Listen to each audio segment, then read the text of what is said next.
नीतीश तेजस्वी यादव के साथ मिलकर के सरकार बनाएंगे बिहार में। अचानक हवा बदल रहा है। इस पर बड़ी गहराई से चर्चा करना जरूरी है, क्योंकि नीतीश कुमार ने एक फैसला दिया है बिहार के अंदर। वह फैसला सुनाया है, लिखित फैसला पास किया है कि बिहार के अंदर वेतन और पेंशन के अलावा कोई भी पेमेंट जारी नहीं होगा।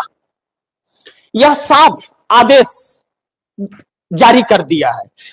और वित्त मंत्रालय जो है वह जेडीयू के पास है, गृह मंत्रालय भारतीय जनता पार्टी के पास चला गया है।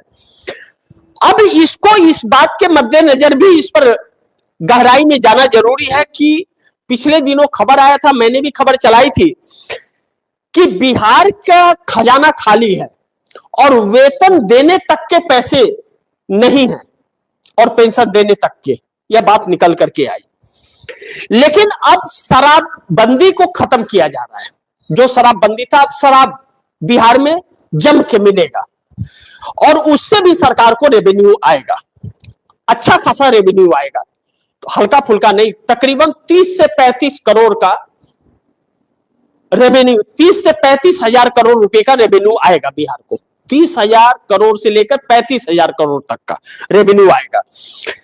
अब ऐसे में जो विधानसभा के अंदर भारतीय जनता पार्टी और एनडीए के विधायकों ने नीतीश कुमार के ऊपर धावा बोला था कि विधायक निधि को 4 करोड़ से बढ़ा करके 5 से 6 करोड़ किया जाए और वोटिंग वाली बात की थी, नीतीश कुमार ने उस बात को बड़ी गहराई से ले लिया है कि नीतीश कुमार को औकात दिखाना चाहते थे कि देखिए आपके पास समर्थन नहीं है, हमारे पास है, हम जो बोलेंगे आपको वह कानून बनाना पड़ेगा।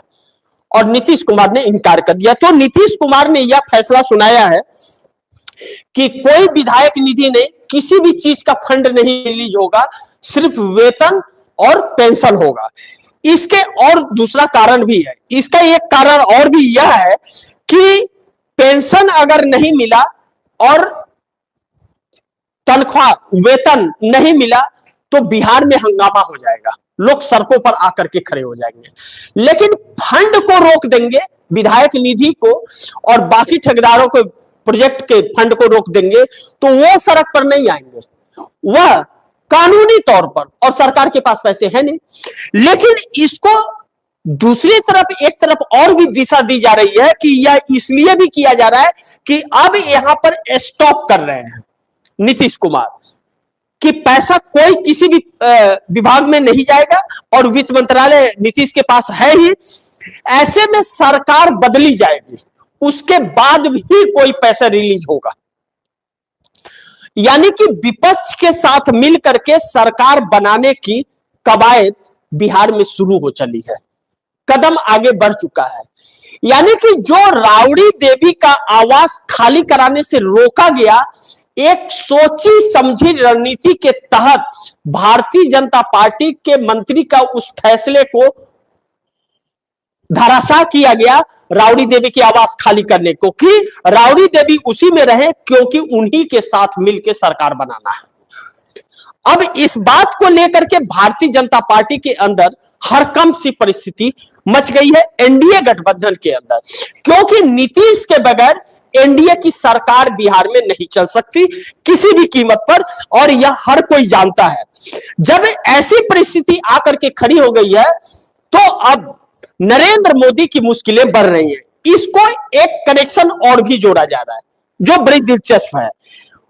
वह अमित शाह जो बिहार गए हुए थे और बिहार जाकर के घुसपैठियों का जो बात कहा और बुलडोजर चलाएंगे की बात भी कही अमित शाह ने।